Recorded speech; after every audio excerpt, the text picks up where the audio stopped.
Hello my dear students, welcome to another session of Shulagna's Bioblog. আজ আমি bacterial anatomy যে next part আছে সেটা নিয়ে তোমাদের সঙ্গে ডিসকাস করব। ব্যাকটেরিয়াল সেলে যে সমস্ত পার্টসগুলো থাকে সেই পার্টসগুলোকে আমরা ইন্টারনাল পার্টস এবং এক্সটার্নাল পার্টস এরকম দুরকমভাবে ভাগ করতে পারি।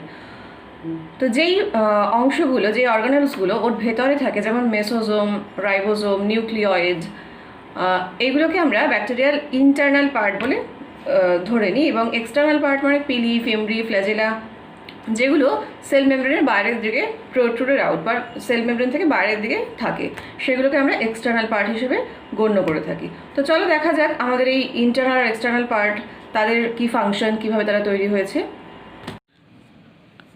একটা ব্যাকটেরিয়াল সেলের মধ্যে আমরা যে সমস্ত অর্গানসগুলো সাধারণত দেখতে পাই তাদের আমরা মোটামুটি দুভাগে ভাগ করতে পারি, ইন্টারনাল অর্গানেলস এবং এক্সটার্নাল অর্গানেলস। তো যেগুলো ইন্টারনাল অর্গানেলস অর্থাৎ যেগুলো ব্যাকটেরিয়ার ভেতরে থাকে এবং এক্সটার্নাল অর্গানেলস যেগুলো ব্যাকটেরিয়ার সেলের বাইরে থাকে। তো ইন্টারনাল অর্গানেলসের মধ্যে কী কী রয়েছে না, nucleoid, mesosome, ribosome, inclusion body, plasmid and endospore. আর এক্সটার্নাল অর্গানেলের মধ্যে রয়েছে pili, fimbriae, flagella, capsule and slime layer. তো এটা অনেক সময় পরীক্ষায় আসে যে একটা ব্যাকটেরিয়াল সেলের ডায়াগ্রামটা আঁকতে দেয় তোমাদের। তো সেক্ষেত্রে দেখো এটা খুব নিট অ্যান্ড ক্লিন একটা ডায়াগ্রাম, এরকম ডায়াগ্রাম আঁকলেই তোমাদের হবে। তো এখানে দেখো একদম যে ব্ল্যাক কালারের লাইনটা সেটা রয়েছে একদম inner most, that is plasma membrane. এখানে এটা হচ্ছে সাইটোপ্লাজম এবং এটা প্লাজমা মেমব্রেন। এর ঠিক বাইরে রয়েছে পেপটাইডোগ্লাইকেন লেয়ার অর্থাৎ যেটা একটা সেল ওয়ালের পার্ট। এর বাইরে রয়েছে আউটার সেল ওয়াল। এই আউটার সেল ওয়াল কিন্তু গ্রাম পজিটিভ ব্যাকটেরিয়ার ক্ষেত্রে থাকে না, this is only present in case of gram negative bacteria. এবং তার বাইরে রয়েছে একদম outermost layer, that is capsule and slime layer. আর ইন্টারনাল যে পার্টসগুলো রয়েছে, ইন্টারনাল পার্টসের মধ্যে রয়েছে রাইবোজোম, ইনক্লুশন বডিজ। এই ইনক্লুশন বডিজ এর মধ্যে ব্যাকটেরিয়া তাদের স্টোরেজ ফুডস এবং স্টোরেজ নিউট্রিয়েন্টসগুলো এখানে রাখে। And this is the nucleoid which is composed of chromosome. এই নিউক্লিয়েডটা একটা ক্রোমোজোম দিয়ে তৈরি হয়। কেন এটাকে নিউক্লিয়েড বলা হয়? বিকজ এটার মধ্যে কোনো নিউক্লিয়ার মেমব্রেন থাকে না, আর থাকে double stranded DNA, that is known as plasmid. এটা এক্সট্রা ক্রোমোজোমাল ডিএনএ অর্থাৎ ক্রোমোজোম ছাড়াও একটা DNA, that is known as plasmid. আর রয়েছে ফ্ল্যাজেলা। এই ফ্ল্যাজেলা কিন্তু আবার এক্সটার্নাল অর্গানেলের মধ্যে পড়ছে, কারণ এটা প্রোট্রুডেড আউট হয়ে যাচ্ছে, মানে সেলের বাইরে অবধি চলে যাচ্ছে। আর রয়েছে পিলি এবং ফিমব্রি। এখানে আমি পিলিটাই একে দেখিয়েছি।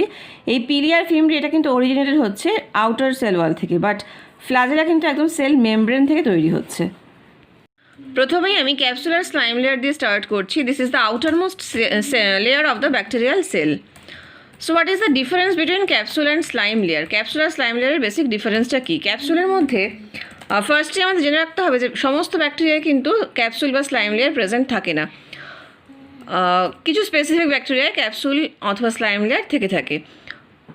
আবার কিছু কিছু ব্যাকটেরিয়া যাদের মধ্যে both capsule and slime layer are present, as for example Streptococcus salivarius. এই স্ট্রেপ্টোকক্কাস স্যালিভারিসের মধ্যে both capsule and slime layer are present. তো অ্যাকর্ডিং টু কম্পোজিশন ক্যাপসুল আর স্লাইম লেয়ারের ডিফারেন্স হলো ক্যাপসুল পলিস্যাকারাইড আর পলিপেপটাইড এই দুরকম রেসিডিউস দিয়ে তৈরি হয়, but slime layer is only composed of polysaccharide. কিছু কিছু ক্ষেত্রে স্লাইম লেয়ারে গ্লাইকোপ্রোটিন, গ্লাইকোলিপিড এইগুলো প্রেজেন্ট থাকে। What is the function of capsule? অর্থাৎ ক্যাপসুলের ফাংশন কী? ক্যাপসুল ব্যাকটেরিয়াল সেলের ভিরুলেন্স ফ্যাক্টর হিসেবে কাজ করে। অর্থাৎ ব্যাকটেরিয়া যখন আমাদের বডিতে প্রবেশ করে তখন এই ক্যাপসুল রোগ সৃষ্টি করতে সাহায্য করে। ইট প্রিভেন্টস ফ্যাগোসাইটোসিস। অর্থাৎ আমাদের বডির যে ইমিউন সিস্টেম, সেই ইমিউন সিস্টেম কোনো ব্যাকটেরিয়াকে যখন ফ্যাগোসাইটোস করে কিল করে তখন কিন্তু ক্যাপসুল, যে সমস্ত ব্যাকটেরিয়া ক্যাপসুল থাকে তারা সেই ফ্যাগোসাইটোসিসকে প্রিভেন্ট করতে পারে এবং নিজেদেরকে হোস্টের বডিতে বাঁচিয়ে রাখতে সক্ষম হয়। And the third point is resist desiccation and dehydration.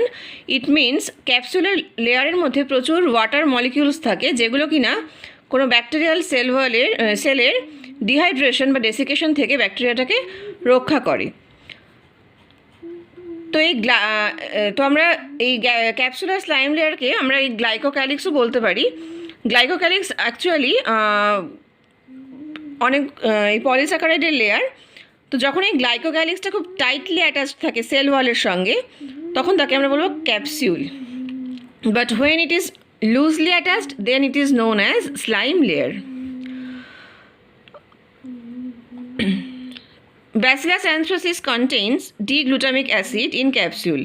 তো কিছু কিছু ব্যাকটেরিয়া যেমন ব্যাসিলাস অ্যানথ্রাসিসের ক্যাপসুলে ডি-গ্লুটামিক অ্যাসিড প্রেজেন্ট থাকে। It makes them harder. এই ডি-গ্লুটামিক অ্যাসিডের প্রেজেন্সের জন্য ব্যাসিলাস অ্যানথ্রাসিসের যে ক্যাপসুলটা সেটা কিন্তু অনেক বেশি হার্ডার হয়, অনেক বেশি রেজিস্ট্যান্স হয়, এবং হোস্টের যে এনজাইম সেটা কিন্তু সহজে এই হার্ডার লেয়ারকে ডিগ্রেড করতে পারে না। এর ফলে ব্যাকটেরিয়া অনেক স্বচ্ছন্দে এবং অনেক সাবলীলভাবে হোস্টের বডিতে এন্ট্রি নিতে পারে। তো এই স্লাইম লেয়ারের ফাংশন কি? Function of slime layer, it helps bacteria in motility and attachment. Slime layer ব্যাকটেরিয়াকে কোনো হোস্টের বডির ভেতরে যে সারফেস আছে সেই সারফেসে অ্যাটাচমেন্টে হেল্প করে, আর মোটিলিটি অর্থাৎ ব্যাকটেরিয়ার গতিতেও কিছুটা সাহায্য করে। ফিল্টারিং কেমিক্যালস, এটা কিছু কিছু কেমিক্যালকে ফিল্টার করতে পারে, অ্যান্ড ডেস্ট্রয়িং অ্যান্টিবায়োটিক্স, হোস্টের অ্যান্টিবায়োটিক্সকে কিন্তু এই স্লাইম লেয়ারটা ডিস্ট্রয় করে দিতে পারে। আমরা নেক্সট দেখব এস লেয়ার। এই এস লেয়ার কিন্তু completely different from slime layer. S layer means surface layer. It is found in bacteria and archaea. এই সারফেস লেয়ার কিছু কিছু ব্যাকটেরিয়া এবং কিছু আর্কি ব্যাকটেরিয়া প্রেজেন্ট থাকে। It is composed of glycoprotein, lipid and polysaccharide and polypeptide. এই S layer তৈরি হয় কী কী দিয়ে? না, glycoprotein, polysaccharide, lipid and polypeptide দিয়ে। Bacteria secretes some paracrystalline structure which form S layer.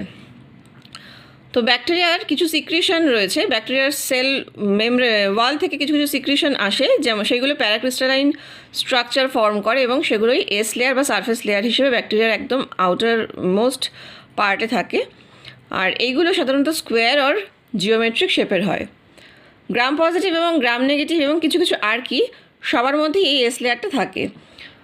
They are 5 to 25 nanometre in thickness and 2 to 8 nanometre in diameter. অর্থাৎ এদের থিকনেসগুলো 5 থেকে 25 ন্যানোমিটার হয়, আর এখানে 2 থেকে 8 ন্যানোমিটার ডায়ামিটারের কিছু পোর থাকে এই সারফেস লেয়ারের মধ্যে। S layer protein can represent up to 15% of the whole protein content of the cell. এটা খুব ইম্পর্টেন্ট তোমাদের মাল্টিপল চয়েসের জন্য। আমাদের মনে রাখতে হবে যে ব্যাকটেরিয়াল সেল ওয়ালের যা প্রোটিন কন্টেন্ট তার মধ্যে কিন্তু 15% কন্ট্রিবিউট করে এই এস লেয়ারের protein. Then function of S layer. What is the function of S layer? It plays a major role in bacterial attachment, motility, filtration and porous structure. It also acts as defense mechanism, helps them sustain in adverse situation. অর্থাৎ bacteria যখন কোনো adverse সিচুয়েশনে পড়ে, যেমন dehydration, desiccation, এই সমস্ত adverse কন্ডিশনে কিন্তু এস লেয়ার ব্যাকটেরিয়াকে হেল্প করে, আর ব্যাকটেরিয়াকে কম্পিটিশনের হাত থেকে এই এস লেয়ার কিন্তু রক্ষা করে। আজ তাহলে এই পর্যন্তই থাক, আবার দেখা হবে নেক্সট সেশনে। If the information given in my channel is helpful to you, please press the like button and subscribe my channel to get more and more videos. Thank you. Bye.